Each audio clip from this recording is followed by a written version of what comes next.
그들이 침상에서 죄를 꾀하며 악을 꾸미고 날이 밝으면 그 손에 힘이 있으므로 그것을 행하는 자는 화 있을진저.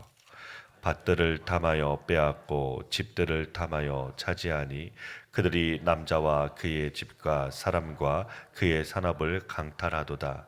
그러므로 여호와의 말씀에 내가 이 족속에게 재앙을 계획하나니 너희의 목이 이에서 벗어나지 못할 것이요 또한 교만하게 다니지 못할 것이라. 이는 재앙의 때임이라 하셨느니라. 그때 너희를 조롱하는 시를 지으며 슬픈 노래를 불러 이르기를 우리가 온전히 망하게 되었도다. 그가 내 백성의 산업을 옮겨 내게서 떠나게 하시며 우리 밭을 나누어 패역자에게 주시는도다 하리니 그러므로 여호와의 회중에서 분깃의 줄을 댈 자가 너희 중에 하나도 없으리라. 그들이 말하기를 너희는 예언하지 말라. 이것은 예언할 것이 아니거늘 욕하는 말을 그치지 아니한다 하는도다. 너희 야곱의 족속아 어찌 이르기를 여호와의 영이 성급하시다 하겠느냐. 그의 행위가 이러하시다 하겠느냐. 나의 말이 정직하게 행하는 자에게 유익하지 아니하냐. 근래 내 백성이 원수같이 일어나서 전쟁을 피하여 평안히 지나가는 자들의 의복에서 겉옷을 벗기며 내 백성의 부녀들을 그들의 즐거운 집에서 쫓아내고 그들의 어린 자녀에게서 나의 영광을 영원히 빼앗는도다. 이것은 너희가 쉴 곳이 아니니 일어나 떠날지어다. 이는 그것이 이미 더러워졌음이니라. 그런즉 반드시 멸하리니 그 멸망이 크리라. 사람이 만일 허망하게 행하며 거짓말로 이르기를 내가 포도주와 독주에 대하여 내게 예언하리라 할 것 같으면 그 사람이 이 백성의 선지자가 되리로다.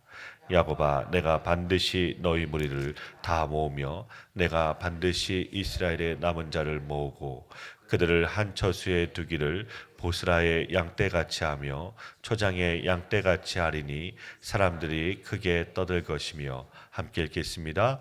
길을 여는 자가 그들 앞에 올라가고 그들은 길을 열어 성문에 이르러서는 그리로 나갈 것이며 그들의 왕이 앞서가며 여호와께서는 선두로 가시리라. 아멘.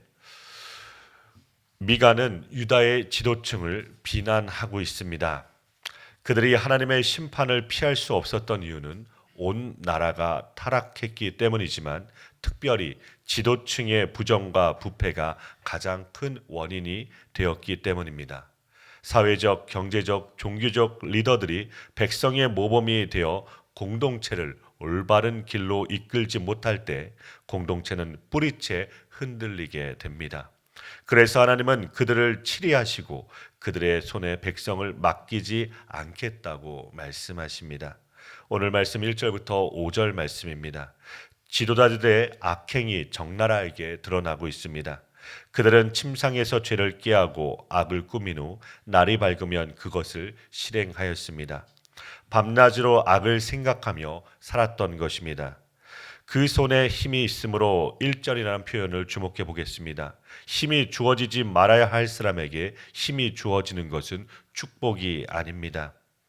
밤새 죄악을 계획하더라도 그 손에 힘이 없다면 날이 밝자마자 실행에 옮기지 못했을 것입니다. 그 사람에게 주어진 권세는 본인을 서서히 파멸로 몰고 가는 독배와도 같습니다. 그러므로 우리는 힘이 아닌 성숙과 지혜를 하나님께 간구해야 될 것입니다. 의로운 자의 손에 힘이 있을 때에는 많은 사람의 은혜를 입게 됩니다. 하나님은 지도자들에게 내릴 재앙을 계획하셨습니다. 그들은 재앙의 날에 애가를 부르며 멸망과 상실에 대해 말할 것입니다. 인간이 탐욕과 힘으로 쌓은 것들이 일시적으로는 든든해 보일지 몰라도 실상은 모래성에 불과한 것입니다. 6절부터 11절 말씀입니다. 거짓 선지자들에게 임할 심판이 선포됩니다. 한 나라가 부패하고 무너져 내릴 때 빠지지 않는 것이 바로 종교 지도자들의 타락입니다. 사회가 썩어갈수록 사람들은 하나님 말씀을 들으려고 하지 않습니다. 그럼에도 하나님 말씀을 있는 그대로 전하는 것이 선지자의 사명인 것입니다. 그런데 많은 선지자가 사람들이 듣기 좋아하는 말을 전하고 거짓을 선포하며 자신의 이익을 취하였습니다. 이것은 참 선지자들을 소중히 여기지 않았던 백성의 책임이기도 한 것입니다. 참된 선지자가 사라져 버림으로 하나님 말씀이 사라져 버린 이스라엘은 죽은 나라와도 같았습니다. 힘이 없는 자들은 의복을 빼앗기고 가련한 부녀자들이 쫓겨나며 어린아이들이 학대를 당하였습니다. 아무나 선지자로 세워지는 터무니없는 일도 일어났습니다. 이 모든 것은 말씀의 부재에서 비롯된 일이었습니다. 참 선지자를 소중히 여기지 않아 일어난 일인 것입니다. 12절, 13절 말씀입니다. 12절에는 반드시라는 표현이 두 번이나 사용되고 있습니다. 하나님의 매우 강력한 의지가 엿보이는 표현입니다. 하나님은 이제 더 이상 타락한 지도자들과 거짓 선지자들의 손에 백성을 맡겨두지 않겠다고 선언하십니다. 하나님은 백성의 선두에 서서 대적들을 무찌르시고 유다의 구원과 회복을 이루실 것입니다. 하나님은 개인이든 공동체든 죄를 반드시 벌하시지만 회개하고 돌아오는 남은 자들을 불러 모아 새로운 나라를 만드십니다. 하나님은 처절한 심판 가운데서도 남은 자를 준비해 놓으십니다. 선두에 서시겠다는 말씀은 이 모든 일의 시작과 끝을 온전히 책임지시겠다는 의미입니다. 우리는 선두에 서신 하나님을 잘 따르기만 하면 되는 것입니다. 오늘 하나님의 말씀은 당시와 비슷한 타락상을 보이는 이 시대에 경종을 울리게 됩니다. 심판의 선언 가운데 회복의 약속이 있습니다. 하나님은 남은 자들을 불러 모아 선두에 서시겠다고 약속하셨습니다. 하나님 말씀에 어떻게 반응하는지가 우리의 인생을 결정할 것입니다. 유다 백성은 미가의 메시지를 싫어하였습니다. 미가가 예루살렘의 멸망을 예언하였기 때문입니다. 분깃을 빼앗기고 선민들이 사로잡혀 간다는 것은 하나님이 주신 복이 송두리째 사라지는 것을 의미합니다. 따라서 미가가 예언한 내용은 선민인 이스라엘 민족 전체를 욕보이는 일로 여긴 것이지요. 선민 의식에 사로잡혀 있고 오직 물질의 복만이 하나님의 은혜라고 생각했던 백성에게 미가의 메시지는 발설되지 말아야 할 것이었습니다. 결국 유다 백성은 당시 누리고 있던 번영과 배치되는 모든 메시지를 무시하게 됩니다. 심지어 예언하지 말라고 위협하기에 이릅니다. 참 선지자가 미가가 전한 메시지는 단순한 저주의 메시지가 아니라 유다 백성에게 회개의 기회를 제공하려는 하나님의 사랑의 메시지였습니다. 하지만 백성은 자신들의 마음에 맞지 않는 쓴소리에 마음과 귀를 닫아버렸습니다. 지금도 많은 사람이 불쾌하게 들리는 말씀에는 귀를 닫는 것을 봅니다. 이것은 하나님의 사랑에 마음을 닫는 것과 같습니다. 이런 태도는 신앙과 삶을 병들게 하는 것입니다.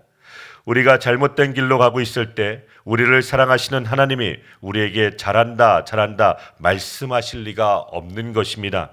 따끔하게 우리의 폐부를 찌르는 말씀을 하시고 잘못된 길에서 돌아오라고 명령하십니다. 미가의 예언에는 분노하고 콧방귀를 뀌던 사람들이 귀를 쫑긋 세우는 때도 있었습니다. 바로 자기 민족을 채워주는 선지자의 예언을 들을 때였습니다. 거짓 선지자들은 하나님 말씀에는 관심이 없는 사람들입니다. 이들은 하나님의 뜻과는 무관하게 오직 사람들의 마음만 채워주고 그들에게서 합당한 대가만 받으면 그만인 자들이었습니다.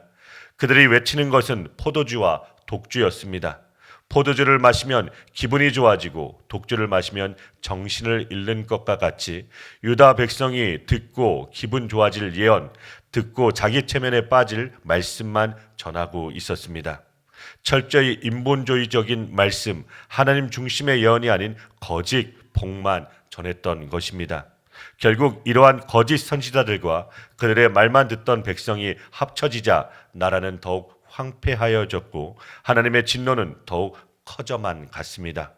거짓 선지자들은 회개를 원천적으로 봉쇄하였고 백성은 여전히 하나님이 본인들을 무조건적으로 사랑하신다는 거짓된 선민의식 가운데 망가진 신앙과 삶을 방치하였습니다. 올바른 말씀을 들어야 진정한 회개가 일어나는데 헛된 말씀만 듣고 있으니 유다 백성에게 소망의 문이 닫히고 있었습니다. 하나님의 책망은 사랑의 또 다른 표현인 것입니다. 그런데 그 말씀을 듣는 통로가 막혀 유다의 상황이 더욱 악화되어 버렸습니다. 여러분의 성경책에 축복의 말씀에만 밑줄이 쳐져 있다면 나 역시 포도주와 독주의 말씀만 듣고 있는 사람이 아닌가 하고 신앙을 돌아봐야 될 것입니다. 귀에 거슬리는 말을 듣고 싶어하는 사람은 없습니다. 하지만 하나님 말씀을 들을 때는 일부러라도 따끔한 말씀에 더욱 귀를 기울여야 할 것입니다. 그 말씀이 생명과 회복의 말씀이기에 더욱 그 말씀들을 붙잡아야 될 것입니다. 하나님이 책망하실 때 그 책망이 나를 향한 사랑임을 받아들이는 믿음이 좋은 믿음입니다. 좋은 약이 몸에 쓰듯 하나님의 쓴소리가 우리의 신앙과 삶을 건강하게 할 것입니다. 오늘도 그 주님의 말씀을 붙들고 주님의 생명의 말씀을 붙들고 우리의 각자의 자리에서 각자의 우리의 환경과 공동체에서 승리하시는 주님의 자녀 되길 주님의 이름으로 축원드립니다.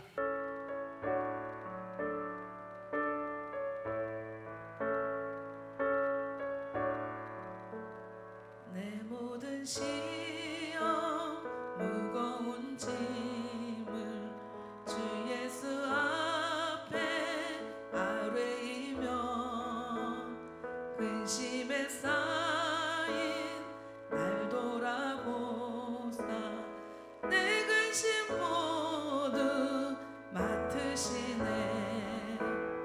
내 모든 괴로움 닥치는